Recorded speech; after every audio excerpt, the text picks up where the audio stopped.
आणि आमच्या वडिलांनी हे जे सगळं काही उभं केलेलं आहे ते आम्ही सगळे भाऊ आम्ही काही केलं असं म्हणत नाही, आमच्या वडिलांनी सगळं उभं केलेलं आहे.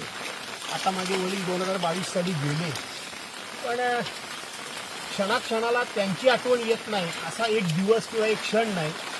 आणि म्हणजे शेत ते त्यांचं शेत आहे, त्या शेतामध्ये आम्ही काम करतो, त्यामुळे त्यांच्या आठवणी काढणं, आईची आठवण काढणं हे धर्मप्राप्त आहे. शालू धोका दे